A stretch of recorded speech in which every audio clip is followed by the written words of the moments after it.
Hi, my name is Chance Gunn Jr. and I'm back with another video for Second Chance Media, and I am in pain. I am in so much pain that it's taken me weeks to be able to finally make this video. So, if you watch the NBA, you might have noticed that the Milwaukee Bucks won their first championship since 1976, I believe. Giannis got his first championship, his first Finals MVP, and is basically already written a Hall of Fame career for himself already at the age of 26. That is great. That's wonderful. But that's not why I'm in pain. See, everything about this playoffs has really just been absolute agony for me. You see, okay, you guys probably don't understand because you don't know me very well. So, allow me to explain. I am a Chris Paul fan. I have been a Chris Paul fan since he first got drafted in New Orleans. In case you're wondering why, well, it basically boils down to Batman is my favorite fictional character of all time. And you're thinking, what does Batman and Chris Paul have to do with each other at all? Allow me to explain. Take a person who doesn't have the superpowers of, say, a LeBron James or a prime Dwight Howard or a current day Giannis who has to defeat these superpowered foes by using his intelligence, his skills, and even occasionally fighting a little bit dirty. Now, am I talking about Chris Paul or Batman? There you go. Chris Paul, he's been my favorite player. I follow him and rooted for him on whatever team he's been on. The pain started in New Orleans. New Orleans wasn't as bad because we never really had a team that was good enough to win a championship. We put up a good fight against the Lakers, but David West was injured and Chris Paul basically had to try to win the series by himself, and damn near did. He also had a good series against the Spurs and the Mavericks, but overall just wasn't able to get it done in New Orleans. So Chris Paul goes to the Clippers, and we begin the Lob City era. That is probably where most of the pain comes from. At least, not the worst pain, but the largest bulk of the pain. Are you noticing a common theme of pain here? So you have Lob City era, and basically either we blow series leads, or we get to a point where, oh, this might be our year, and either Blake or Chris or both get hurt, and it's just like, oh, okay, well, I guess we're done here. So then Chris Paul goes to Houston.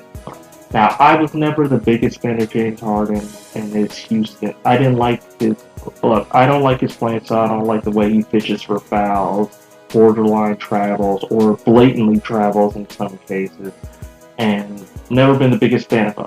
But I swallowed that. I just kept it down in my guts for Chris Paul because I thought this might be his best chance to win a championship. James Harden was putting up MVP numbers, whether you liked it or not, and our opportunity came. We got up against the Golden State Warriors, and lo and behold, Chris Paul gets hurt again.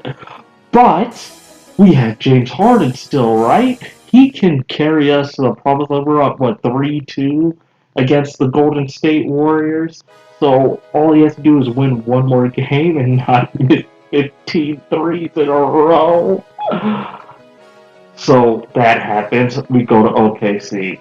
I am in utter depression at this point because I'm thinking this is where Chris Paul is being sent to die, basically. But they surprised everybody. Chris Paul turned that, along with, a lot of the young pieces there stepping up along with him. They became a playoff team and almost beat the Houston. There was nothing I wanted more during that playoff. That bubble playoffs. I didn't care who won the championship. I didn't care who came out or whatever.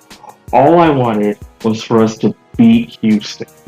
Because at that point, I had so much seething hatred for James Harden. I just wanted us to beat. It would have just been the perfect poetic, just mwah, if we took that Thunder team and beat Houston after, all the beef that Chris Paul and Harden had. But wasn't to be, lost in Game 7 in heartbreaking fashion. But nobody was expecting that Thunder team to be any good. So Chris Paul had gotten his stock up by that.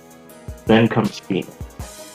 And the team that hadn't made the playoffs. They were bottom of the West, but they had gone undefeated during the bubble tournament to try to get into the playoffs. So there was potential there, and Chris Paul got there. They became they were fighting for that second seed in the West, but they just barely lost it out to Denver. Was it Denver? No, it wasn't Denver. Number 1 was Utah. Who was number 2? Or were we the second seed? No, we were the second seed, and we were fighting for the first seed with Utah. Sorry, my brain got scrambled there for a second. Yeah, we were the second seed, and we're up against the Lakers. And I'm gonna be honest, I really wanted that first seed because I did not want the Lakers in the first round. But that's where the chips fell. I went in there with optimism and hope, and then Chris Paul hurt his shoulder, and I thought, oh my God, it's the same story again. But it wasn't, because Cam paid. He stepped up while Chris Paul was trying to get himself together, and then we rallied and we beat the Lakers with some help with injuries from Anthony Davis. I will admit that much. And it's possible LeBron wasn't 100% either. So I'll admit that. But we won. And it was a test against the defending champs. And it really showed that Phoenix, this is a championship contender. Then we went up against Denver. And we swept them. And I'm in peak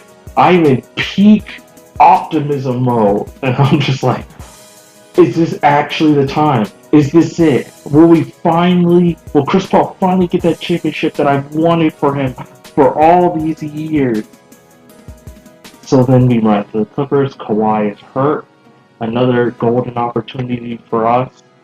But Paul George and, oh my God, Reggie Jackson really wanted to make sure that this series was as anxiety-inducing as possible.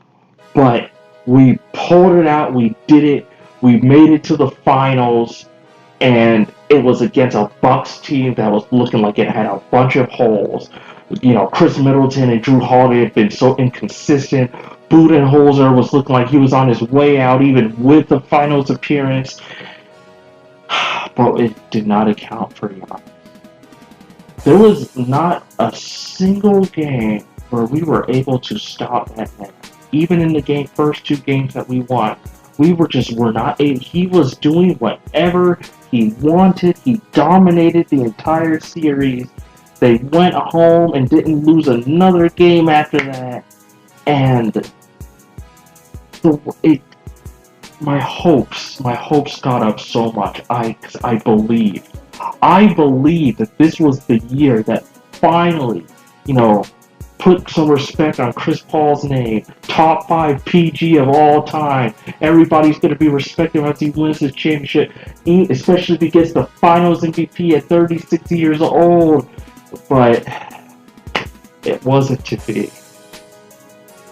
And I understand. Giannis is probably one of the nicest players in the league, just a good guy. But for at least the next 3 seasons, I hate you. I hate everything about you. I hate your stupid name. I hate the country that you're from. I hate your stupid smile. I hate your stupid long arms. I hate you. So, don't take it personally, but, you literally ripped out my heart, threw it on the ground, and stepped all over it. So, thank you for that, Giannis. Congratulations on your championship. It's good to see that your loyalty to Milwaukee was rewarded. But, kiss my ass.